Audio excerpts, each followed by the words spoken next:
Hi. Welcome to a special session of the Observationist. The reason for this particular video is we're going to be doing an artificial intelligence war game for a Chinese invasion of Taiwan. Now, the reason for this is because there's an organization called CSIS, Center for Strategic and International Studies, that they're a think tank out of Washington, D.C., I believe. Anyway, they had a war game study about what would happen if China decided to invade Taiwan, and they did it, with assuming U.S. aid. And they said, "Oh, China's going to lose, but it's going to be really close, and that the United States is going to be losing a lot of resources." They're going to be. One thing that really got me is that they claimed that, at least in one of the news reports about it, claimed that the United States would lose 4 nuclear subs, which is a bit crazy. As far as I know, the China does not even have the ability to find any of our subs, let alone target and destroy any of them. So even to destroy one would be, I thought, pretty remarkable. But to do 4, that's crazy. But the thing that really struck me about the study, about their war game, that really bothered me the most was they treated Taiwan like it was some sort of piñata. It was just going to sit there and take all this punishment and just wait for the 7th Cavalry to come with the United States, rescuing them at the end of the day. I decided to do a war game that's going to be a bit different. We're going to assume that Taiwan's not getting any help from anybody. The only thing they're going to get is they're going to get some intelligence information from other countries like the United States, Japan, etc. That's it. So with that, let's start. And I'm going to be using a speech to text to talk to the artificial intelligence. I'm using one called Claude, which is by a company called Anthropic, which I believe is related to Google. Anyway, I want to see if we can get this started here.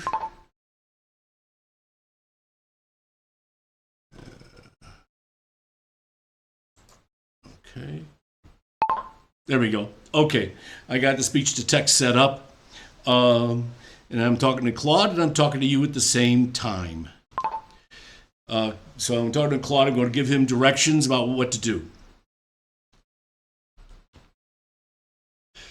Claude? Hey, Claude, I want you to start the war game. I'm appointing you you're the Chief Poobah and Lord Chief Commissioner of the Chinese forces, the Army, the Navy, the Air Force, everything, including cyber warfare.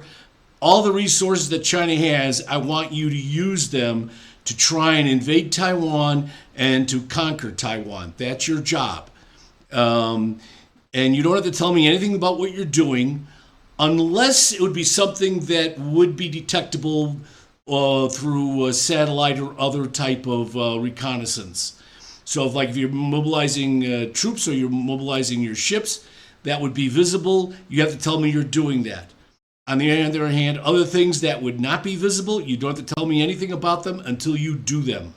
Is that understood?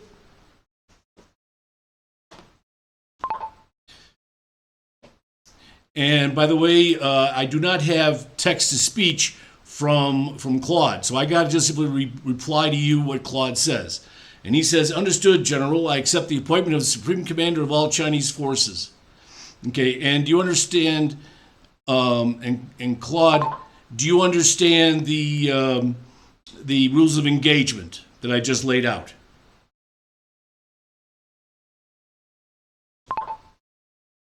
Got to remember to hit enter.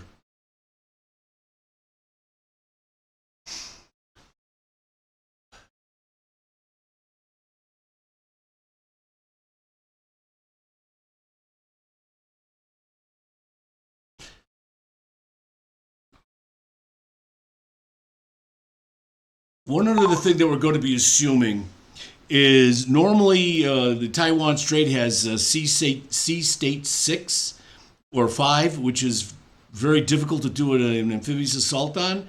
we're going to assume that for the purpose of this particular exercise, that China is not bothered by the sea state in the Taiwan Strait, that they can handle sea state 5 or 6 or whatever. They don't need a sea state 3, which is what American amphibious doctrine states should be. American amphibious doctrine says that amphibious warfare is not really practical or doable in a sea state 5. But we're going to ignore that in this situation, okay?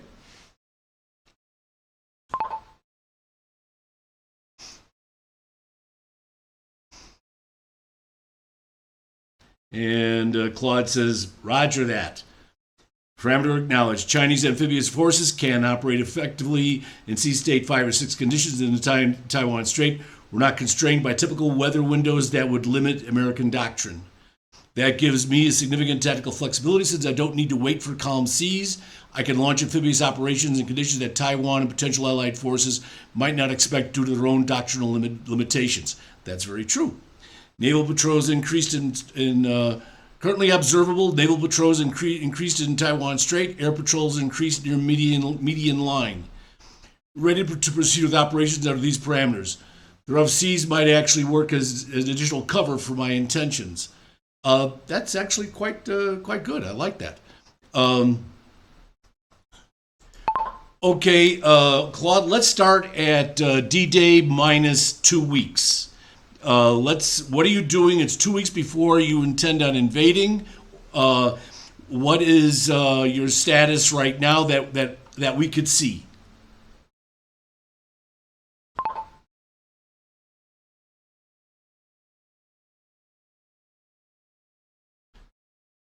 Okay, D-Day minus 14 days, observable intelligence report, naval movements, 3 amphibious assault groups staging at Xiamen, Fuzhou, and Shantou ports, 40 plus landing ships, type 071, 075, and transport vessels concentrated, 2 carrier strike groups conducting exercises 200 kilometers east of Taiwan. So that would be east of Taiwan. That would put them into the Pacific Ocean. Submarine activity increased, but submerged positions unknown. 72nd, 73rd, 74th Group Armies massing near Fujian province coastal areas. Heavy armor concentration visible in staging areas. Massive logistic convoys moving towards coast. Fuel, ammunition, medical supplies. Air assets. Fighter squadrons relocated to forward airfields in Fujian.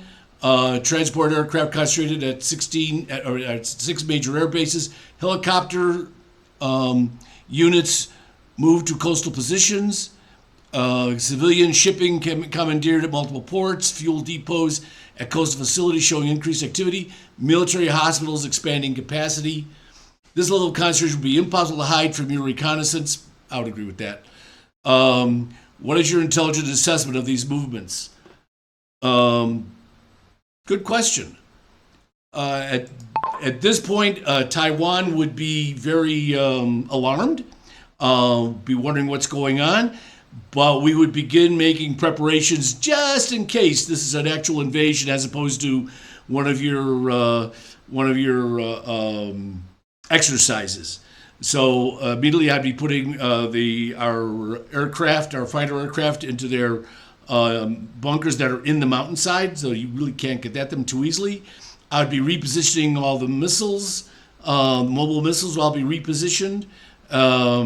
And I'd be mobilizing some of our soldiers, getting some of our soldiers into camp, getting them getting the units formed up.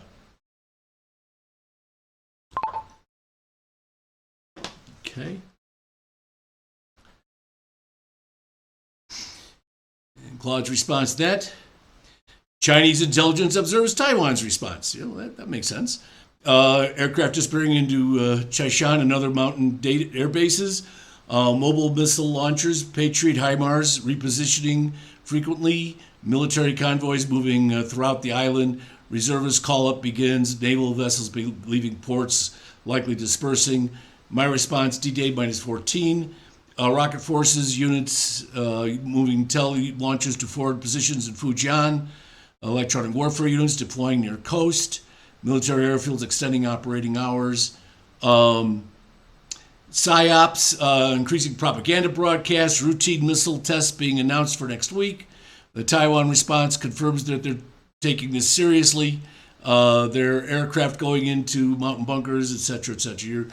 By the way, for all you out there, you can obviously see what Claude is saying in full. I may not say everything that he says because I know you could read that. So, read along if you can. Okay.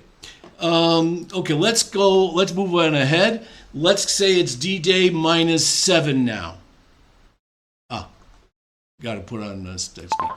Okay, let's say it's D-Day -7 now.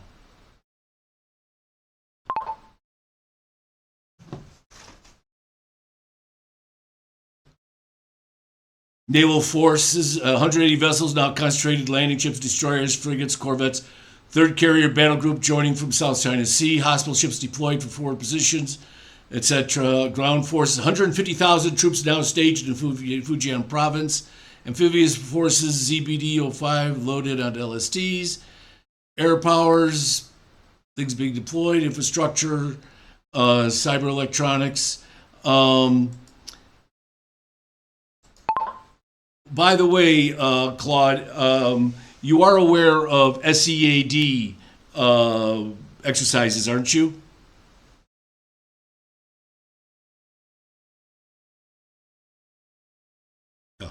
Got presenter.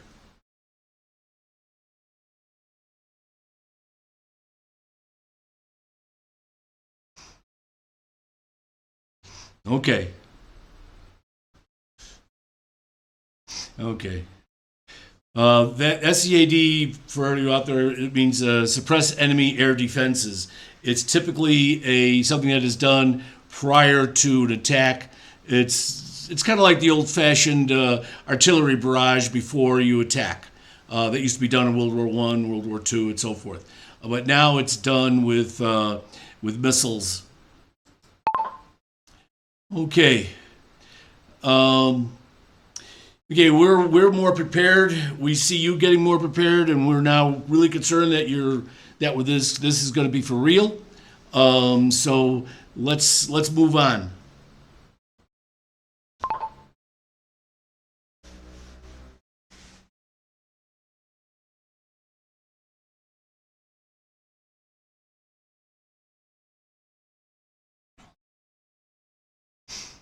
Okay. Okay, Claude, let's move to D-Day -4. Don't forget, your ships have to go a fair bit of distance to get to Taiwan. They have to go from 400 miles, 500 miles away.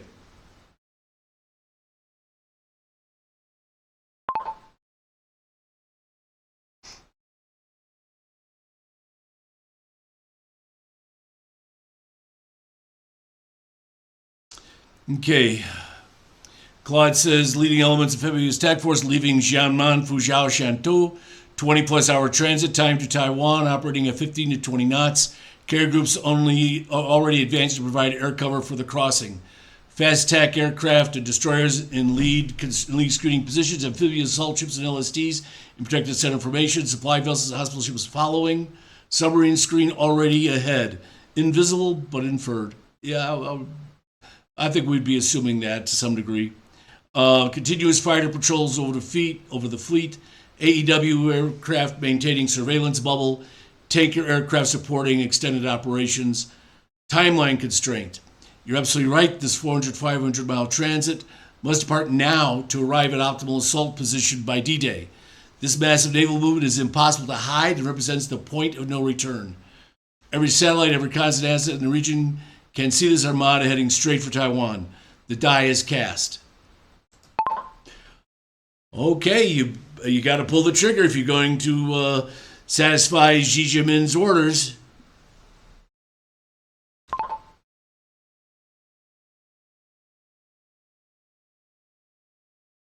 Operating commence D-Day.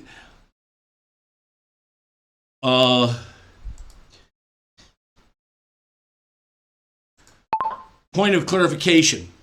Claude. D-Day is the time when troops assault and land on the beaches. This is not D-Day yet. You have to get your ships to the beaches before you can have D-Day. So these 4 days between now and the actual assault on the beaches is when you have to get your ships in position to launch the soldiers onto land. Okay.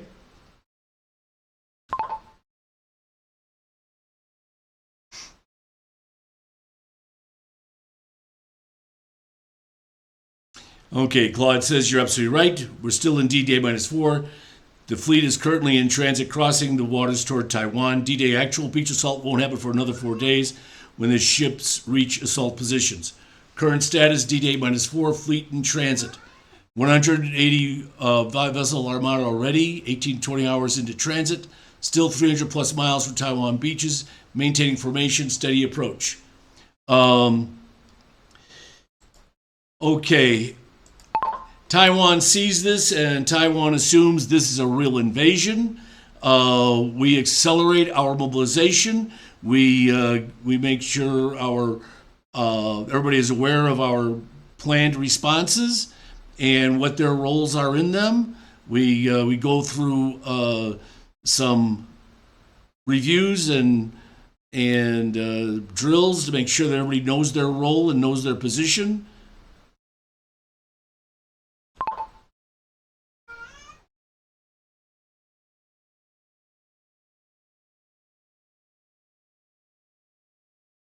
Okay, Chinese intelligence observes Taiwan's final mobilization. That's true. Some of the things we do, you will see. Some of the things we're doing, like some of the drills and all that, you're not going to see. That's going to be behind closed doors. But you can assume that you would assume it's happening, of course. Okay, Yamada continues now 300 miles out. International response likely. Yeah, and in this, we're going to assume that the United States is being governed by Trump, and that Trump, in his cowardly fashion, is not going to do anything. He's going to just let it all happen without the United States honoring its commitments. Claude, you didn't hear what I just said. I just said that the United States and the other is not going to respond or help Taiwan in any way, except with satellite intelligence. The cowardly Trump is not going to respond in any forceful military manner.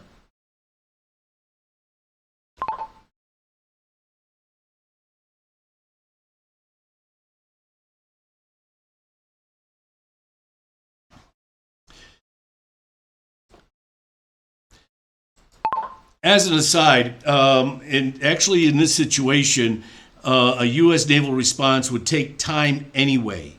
And the United States may not be able to be in much of a position if China times it properly. The United States may not be in much of a position to help Taiwan in the first few days of the invasion attempt. So therefore, if the ships are if the United States ships are far away, even if they're in Guam, that's too far away for them to get close enough to do much of anything. So we're going to assume that the United States, even if Trump was all gung-ho and wanting to help, we're just going to assume that the United States ships are out of position and not able to help in the first D-Day through D-Day to D-Day +7 at the very latest, or very earliest, I should say.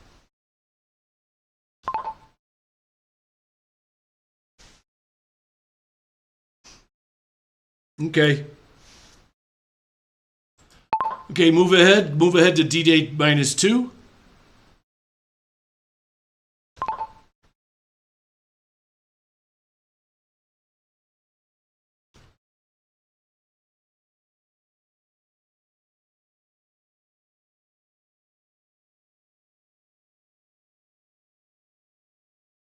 Okay.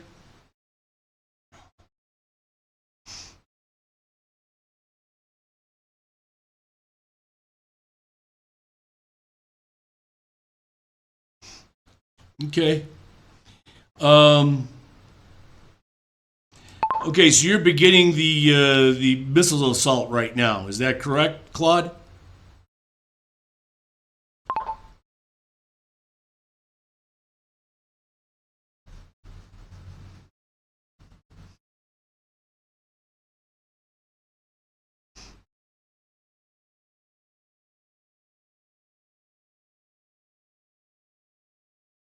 Okay.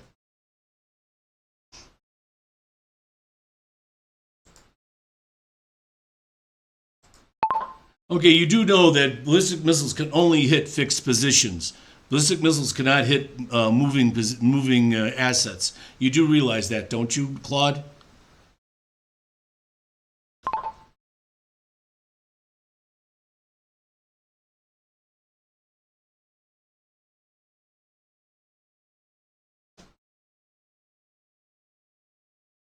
Okay.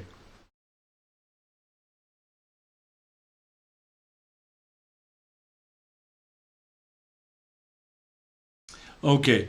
Claude acknowledges that that's the case. All the movable assets like the mobile missiles, command structures, and all that cannot be targeted. But the fixed ones, fixed communication towers, fixed SAM sites, fixed buildings of military buildings of some kind, like headquarters, they can be hit, and they're going to be empty when they are hit, of course.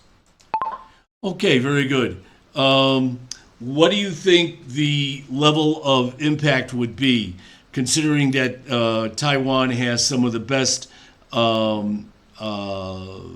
ECCM, spoofing, and jamming facilities in the world?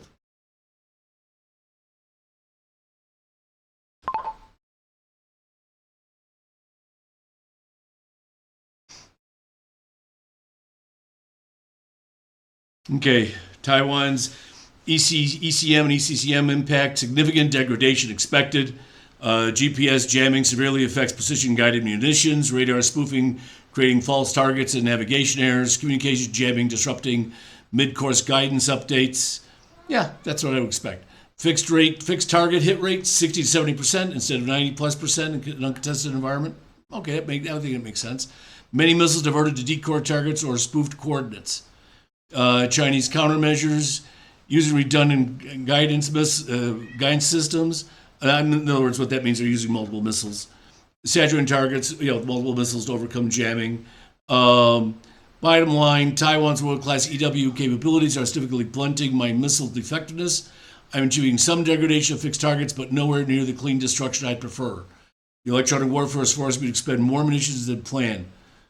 This is why Taiwan invests so heavily in these systems, and he's correct. But also, don't forget this, everyone. Taiwan is where the most advanced chips on the planet are produced. All those great chips that we use for our munitions, for our radars and avionics, and so forth, they come from Taiwan. And we got to assume that Taiwan is using those very same chips for their own material. Okay. Okay, Claude, tell me when you're getting within about 50 miles or so of Taiwan.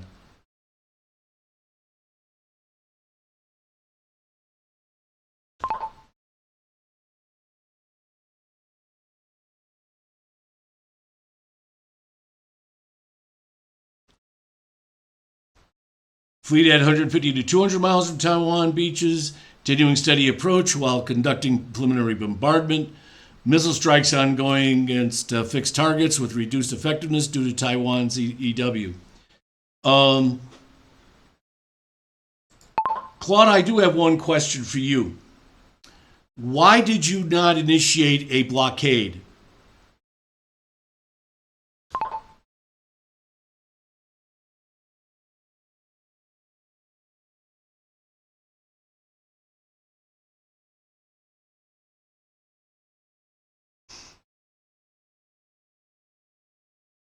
Okay, partial blockade already found the random attacks on transport and merchant vessels. So there's got to be some kind of otherwise you'd be committing a war crime.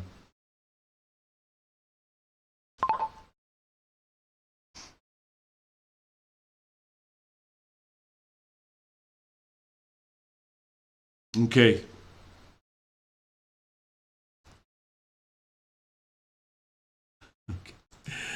Okay. Military submarine screen attacks Taiwan's military vessels. Um, but you did have some attacks on merchant vessels without declaration in going to and from Taiwan. Is that right, Claude?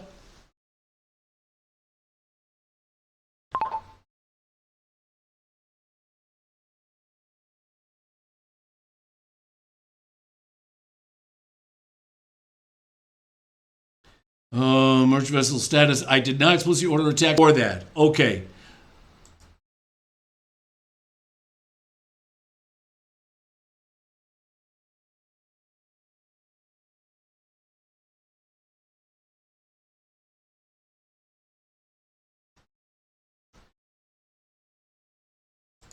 Well, Claude, since you didn't tell me that any ships were attacked, I'm going to assume that your submarines and other vessels and aircraft did not attack any merchant vessels at this time.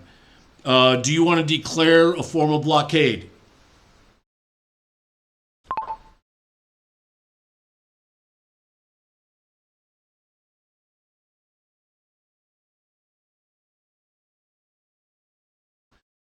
Okay. Claude says he is declaring a formal blockade now, and um, now neutral merchant vessels have 24 hours to depart Taiwan waters safely. Okay, great. Um, Taiwan replies by with this very with a similar declaration of blockade. Any ships going to and from Chinese ports after the next 24 hours will also be subject to destruction and sinking.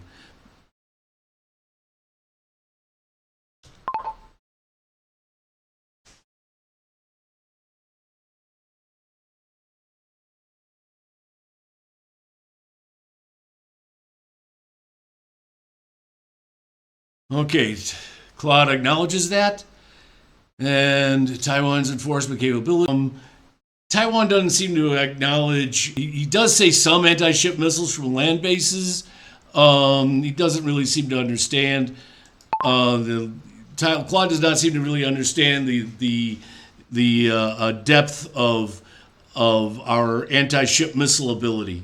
Uh, we have 400 Harpoon missiles, and we have several thousand of our own missiles. We've been making the HF-2, the HF-2E, and the HF-3 missiles for almost 20 years now. They've been under production for a long time, since about 2005 for some of them, and about 2010 and 11 for some others. But they've been around for a long time. This is not something that has just been created, last year or two. Some warehouses full of them.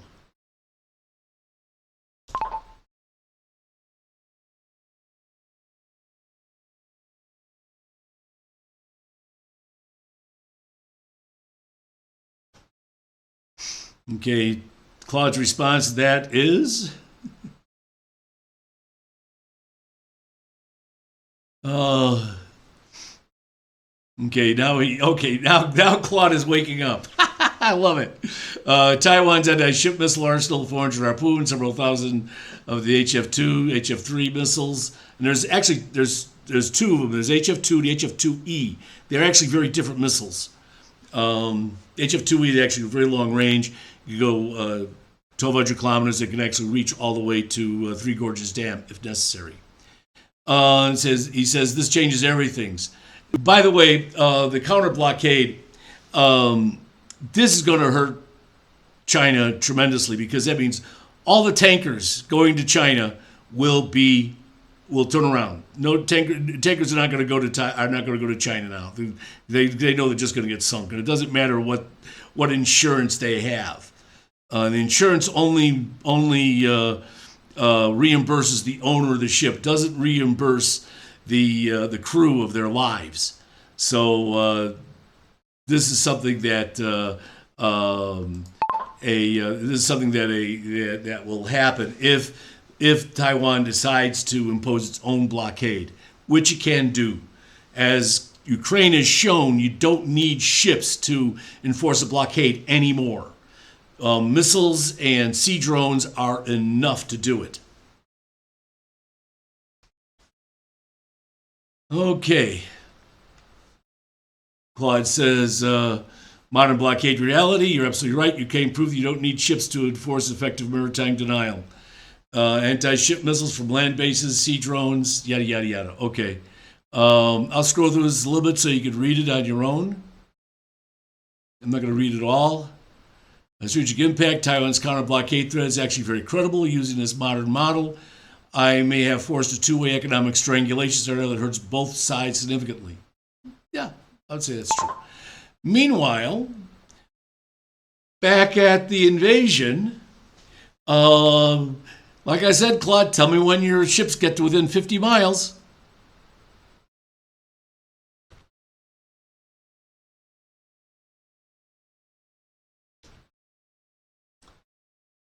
Okay, what's going on?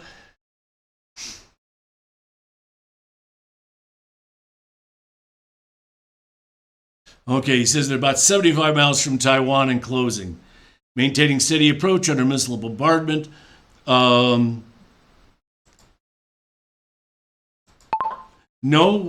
Taiwan has not sent any missiles your direction at all yet.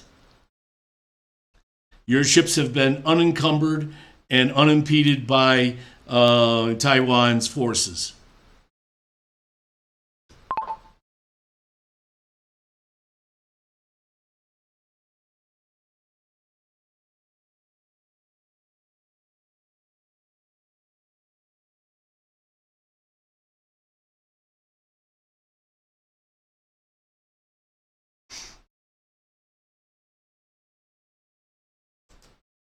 We are shooting off anti-missile missiles to intercept many of the missiles coming in.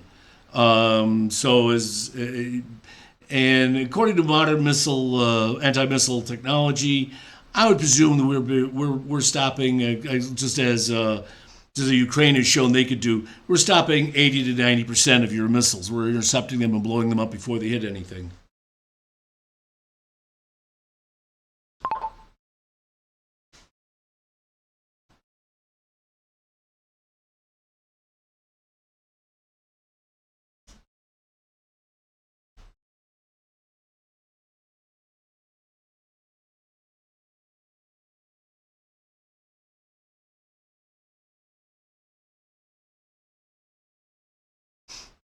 Okay. Claude acknowledges all this, and he understands that Taiwan. Okay, Claude, tell me when your fleet gets within 50 miles.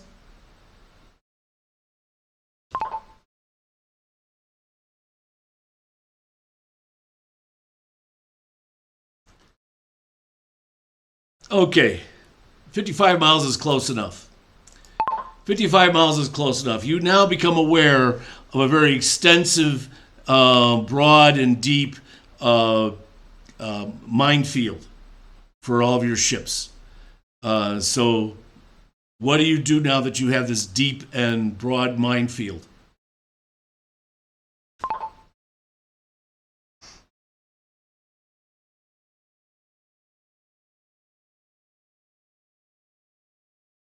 Okay, fleet situated, lead destroyers detecting widespread mine contacts, minefield. He realizes there's a time delay. Mine clearing will take many hours. Yeah, minimally.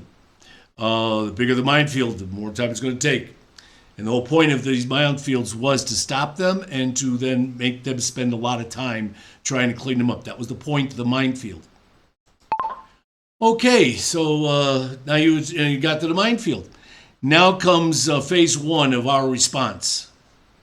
Taiwan's HF-2, 2E, and HF-3 missiles are all mobile launchers. You have not hit one of them.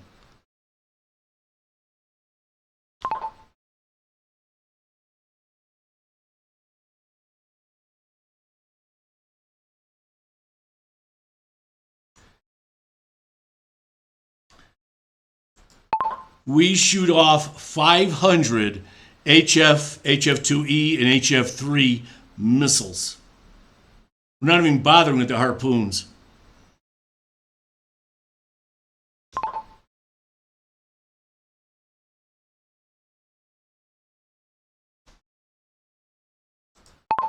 The harpoons are obsolete anyway.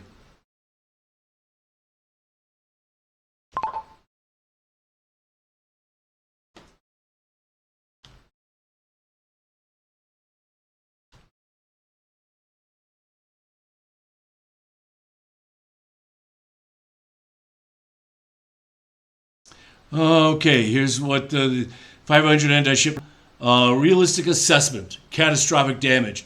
500 missiles versus 180 ships, overwhelming saturation, even 70% intercept rate, 150 plus missiles hits, fleet stationary at minefields, sitting ducks, concentrated formation, multiple hits per target, 30, 50 major vessels sunk or mission killed, multiple amphibious ships destroyed with troops aboard, minesweepers. One thing I failed to mention, and I should have, Claude, is that the troop ships would be number one priority.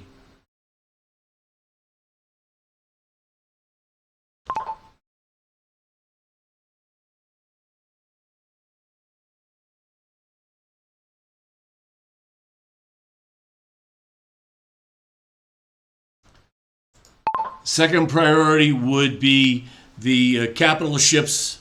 Then the third priority would be the support ships carrying cargo and medical supplies and stuff like that.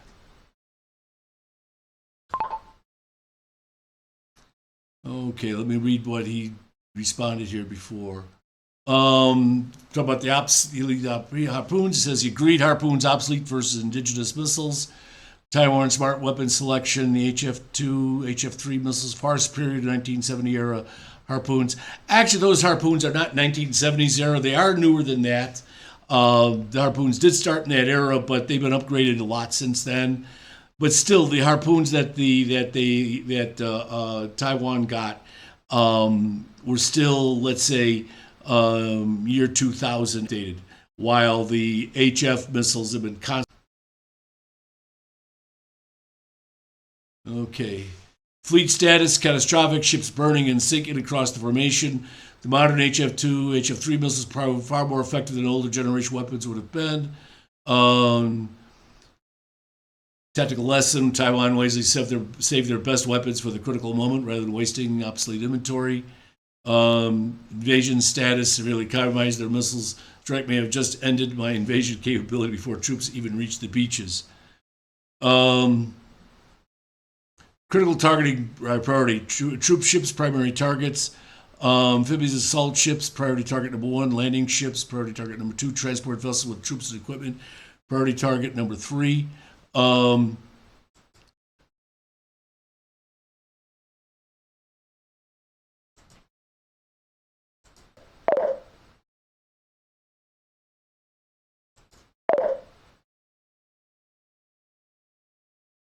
There we go.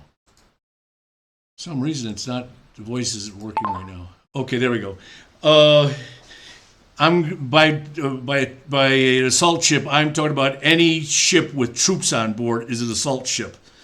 Any ship with troops on is target number 1.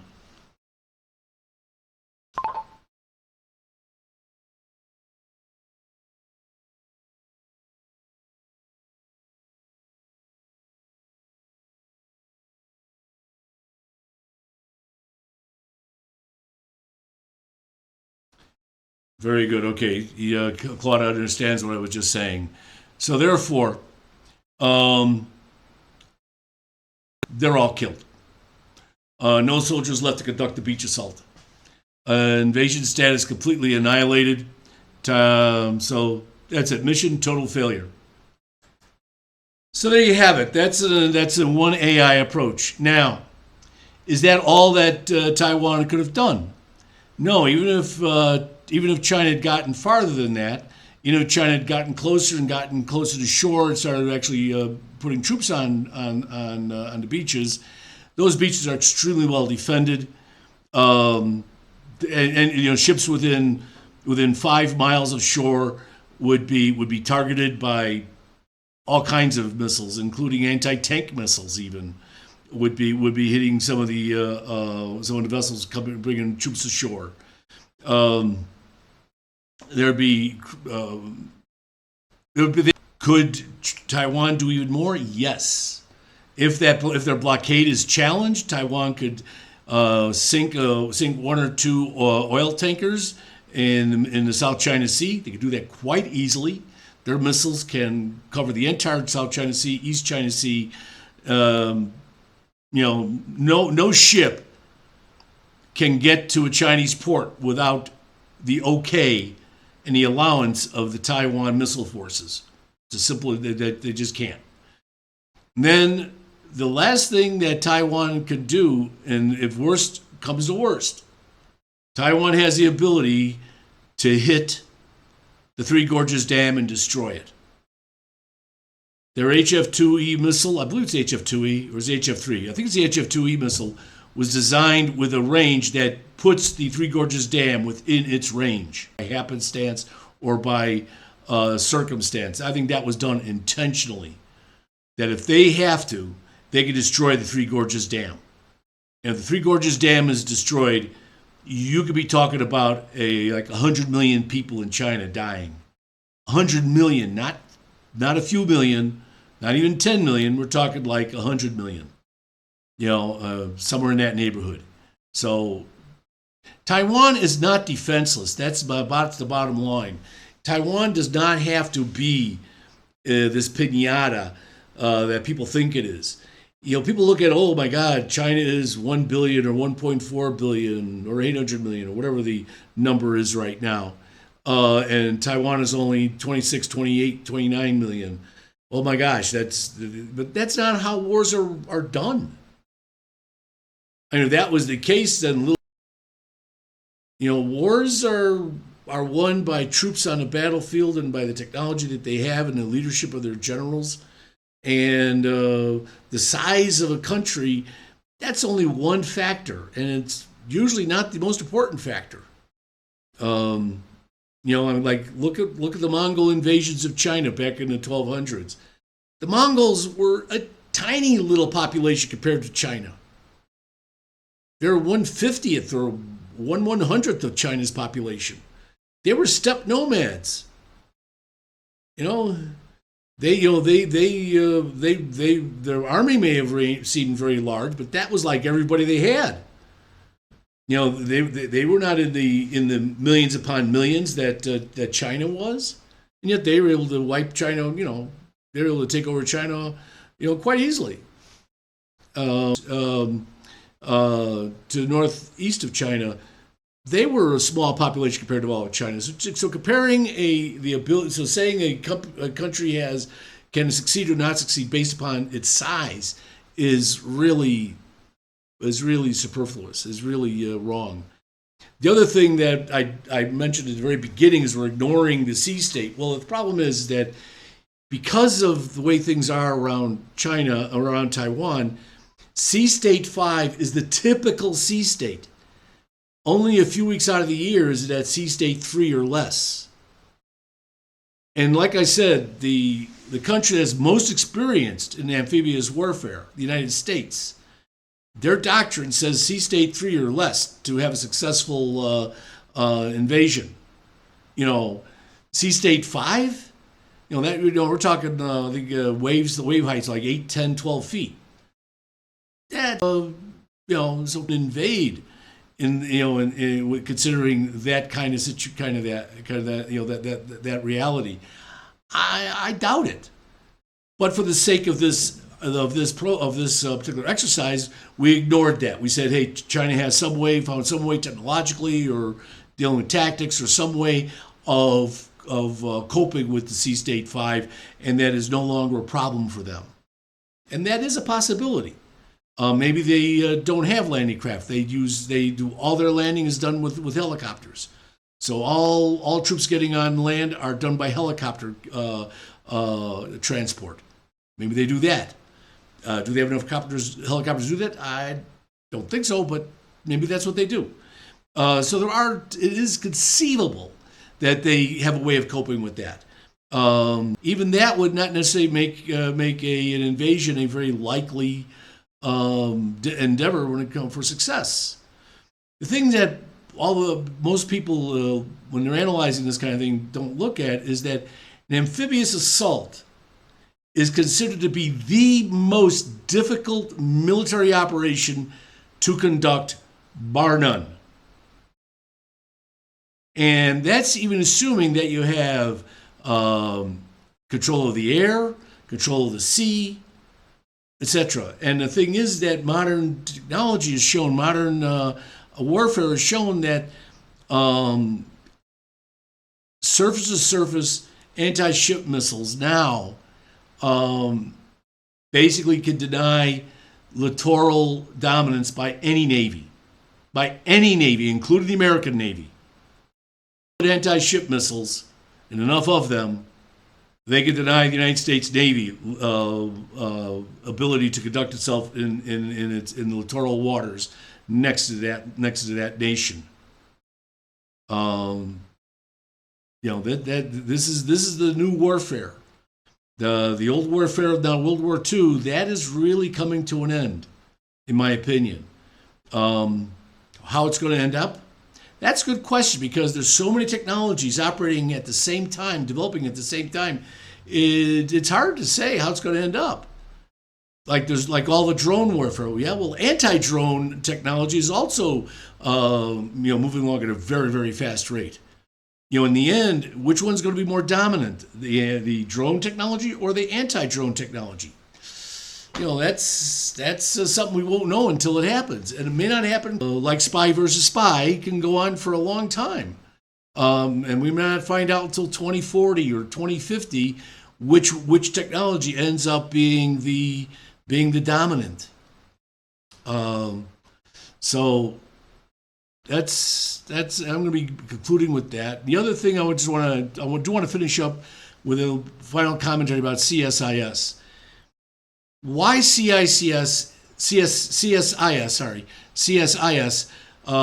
had the United States barely winning and losing 4 nuclear subs? I don't fully understand that. What are they trying to promote? What was their message that they're trying to get across? Because I know that they're too competent to do what they did. And